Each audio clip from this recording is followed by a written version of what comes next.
For the news of the week, we're going to be doing a round robin, just giving an update of everything that has been happening in our state legislature. Fortunately, any bills passed these last 2 days of the session will be vetoed by the governor, and the legislature cannot, did you hear me? Cannot override. Both the House and Senate convened today and will meet again tomorrow to start the veto process. So Kim, you want to start us off on the round robin? Let's talk about House Bill 192 first. Governor Beshear issued 9 pages of line item vetoes for House Bill 192. The executive branch budget, the bill limits the governor's ability to spend $2.6 billion of federal funds from the American Rescue Plan Act. The bill simply violates the supremacy clause of the U.S. Constitution and would ultimately slow funds to Kentuckians affected by the pandemic, which is basically what we're really concerned about. What kind of help and funding are the Kentuckians getting? So as far as I know at this particular point, the governor did veto this particular bill, and it's gone back to the House, I presume, and that it's not going to work out for the constituency of Kentucky at this point. The next bill we want to talk about is House Bill 249. Beshear issued 1 line item veto to this bill, which is the state revenue bill, but did not touch the $75 million film tax credits and $100 million of historical preservation tax credits for the Sealback Hotel. The line item veto parts of the bill because it creates additional legislative accounts that already exist, suggesting that the use of the new account was vague and unnecessary.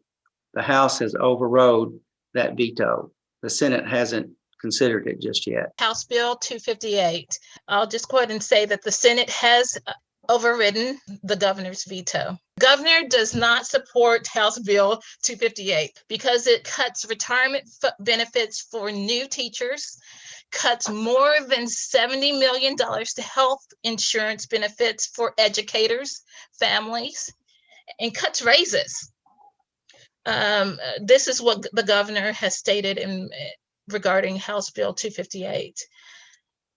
I have continued to support raises and more benefits for teachers because of educators like Laura Harkey, who teach during the day and drive an Uber in the evening and on the weekends to make ends meet, said Governor Beshear. And for educators my former co-workers who are working 2 and 3 jobs, thank you, Senate, for not understanding what educators are dealing with. Thank you for being out of touch.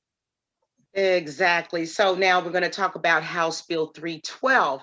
The Senate vote was 22-16, House Bill 312. And the governor says, I'm vetoing House Bill 312 because it defeats the entire purpose of the Kentucky Open Records Act, which exists to ensure people's right to know how their government operates.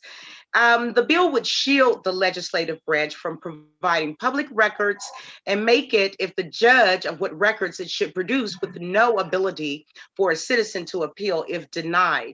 We have covered and vocally opposed this bill, following the lead and working with the Kentucky Open Government Coalition. So the Senate vote was 22-16, and the House and the Senate overrode Governor Beshear's veto on House Bill 312. So once again, we see exactly what's happening. The next bill is House Bill 320. The governor issued a line item veto for the House Bill 320 for funding $250 million to build broadband infrastructure across the state. Beshear supports the bill, but struck a line that limited the budget to $50 million a year, suggesting additional money is needed to stay competitive. Both the House and the Senate have overrode the veto. We have House Bill 405, which is one step closer to being a law right now. Governor Beshear struck through several sections of House Bill 405, including a provision that would would fine the governor's budget office for spending American Rescue Plan Act funds without legislative approval.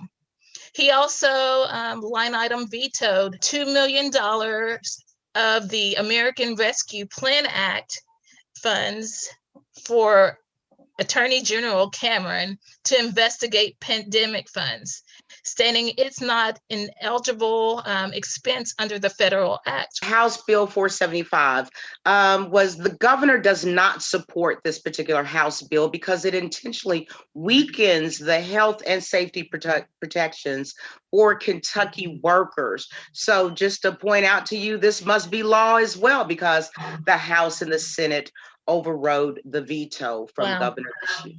The next bill up, House Bill 563. That's the one that harms public education in Kentucky by taking money away from public schools and sending it to unaccountable private organizations with no oversight. HB 563 would also drain as much as $25 million from public education. Both the House and the Senate overrode the veto. The vote was 51 to 42 in the House. They had to have 51 votes. And they did. And so they just barely made it. An earlier vote was 48 to 47. So there were some people who changed their minds. Wow. I believe we have a video here. First, let me begin by thanking you, Governor Beshear, for vetoing House Bill 563 today. I know you don't take your constitutional responsibilities lightly, and I want to thank you for listening to the voices of the education community, of our concerned parents, and most importantly, of our students. I oppose House Bill 563 and appreciate Governor Beshear vetoing this deeply flawed bill. I'm Jim Flynn, Executive Director of the Kentucky Association of School Superintendents. Thank you, Governor Beshear, for vetoing House Bill 563. Some may ask why we're fighting so hard against this bill.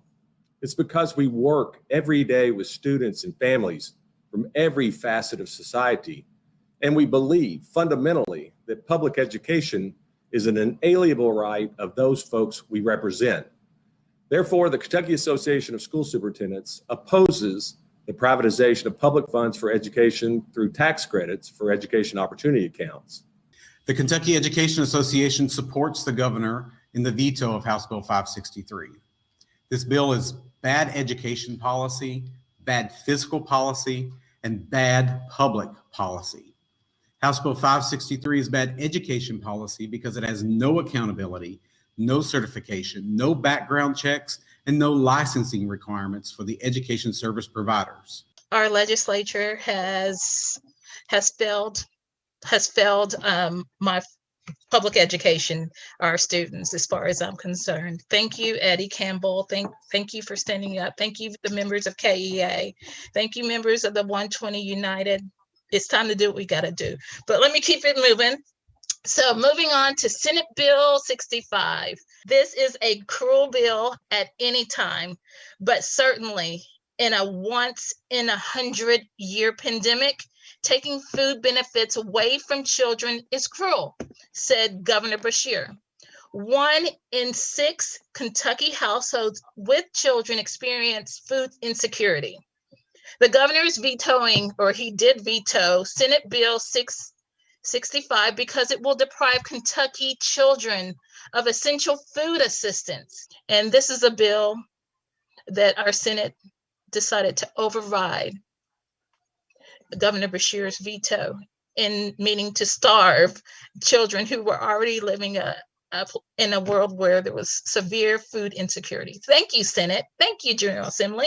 Beshear rejected Senate Bill 228, aka the Mitch McConnell succession bill, which upends the presidents by letting the party of any senator vacating his or her term to submit a list of 3 possible selections to the governor, instead of the governor making the decision and who would best serve the Commonwealth, which we know that would probably be the governor at that particular time. So over the 10-day recess, Governor Beshear stood up for teachers, for transparency, and for taxpayers with a number of significant and important vetoes.